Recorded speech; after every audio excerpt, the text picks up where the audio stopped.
भगवान शंकर पर रक्त चंदन चढ़ता है, भगवान शंकर पर पीला चंदन चढ़ता है, और भगवान शंकर पर कुंकू रोली नहीं चढ़ती। क्यों? क्योंकि भगवान शंकर के चरणों में जब चोट लगी, कुंदुक का प्रहार करते समय कुंदुक चरणों में जाकर गिरा, माता ने वर मांगा भोलेनाथ से, बाबा आपके तन पर जो आज ये रक्त देखा है कभी ना देखूं। शंकर भगवान ने वर दिया, आज के बाद मुझे रक्त ना चढ़े। इसीलिए कुंकू रोली शंकर भगवान का शिवलिंग जहां रखा रहता है, जो गोल भाग होता है, माता पार्वती जी का हस्तकमल चरण होते हैं, इस भाग पर आप कितनी भी रोली चढ़ाओ चल जाएगा, पर शिवलिंग पर कंकु रोली कुंकू नहीं चढ़ा। आसपास चढ़ाइए, चंदन चढ़ाओ, अबीर चढ़ाओ, गुलाल चढ़ाओ, जो चढ़ाना है शिव को समर्पित करो। भगवान शिव कुंद के ईश्वर हो गए। शास्त्र कहता है जिसको रोग सताए तो एक कलश जल में थोड़ा सा शहद, उंगली में शहद लेकर ओम लिखकर कुंदकेश्वर भगवान का नाम लेकर किसी भी शंकर के मंदिर में जल समर्पित कर दे। थोड़ा सा जल किसी बेलपत्र के नीचे चढ़ा दे, उस जल को नैनों से लगाकर घर लेकर आए, थोड़ा सा घर में लाकर घर के दरवाजे पर उसको जल से बिंदी लगा दे या त्रिपुंड बना दे, उस घर से रोग बीमारी दूर हो जाती है। साहब कुंदकेश्वर का नाम लेकर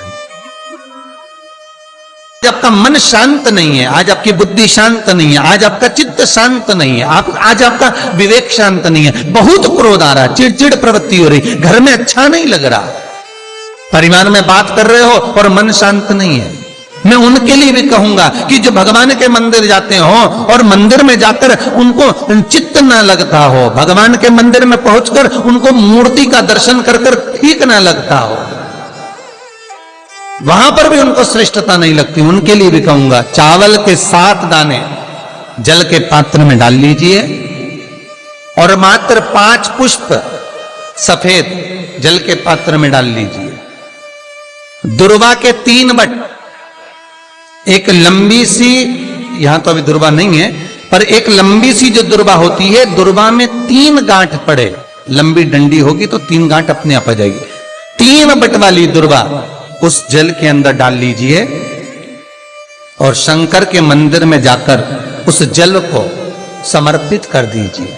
जल समर्पित करना है, ये वाला जो जल चढ़ाएंगे आप शंकर को, जैसे शिवलिंग सामने है और जल का पात्र अपने हाथ में है तो उल्टा जल चढ़ाएंगे, ऐसे आपकी ओर मुख करा हुआ कलश भगवान शिवलिंग पर आप चढ़ाएंगे, उल्टा के बाद इस तरह से, ऐसे नहीं चढ़ाना है, उसको इस तरह से चढ़ाना अपनी। मात्र 15 से 20 मिनट में जिसकी चित्त वृत्ति रमती नहीं हो, शांत नहीं हो रही हो, बुद्धि चित्त ना लग रहा हो, 15 से 20 मिनट में अंतर आ जाएगा, आपका हृदय चित्त प्रसन्न होगा।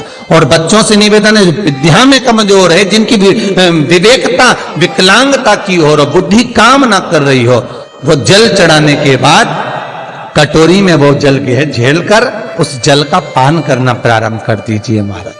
5 दिन 7 दिन पियो, आपको खुद आराम लगना प्रारंभ होगा। श्री शिवाय नमस्तुभ्यं, श्री शिवाय नमस्तुभ्यं, श्री शिवाय नमस्तुभ्यं।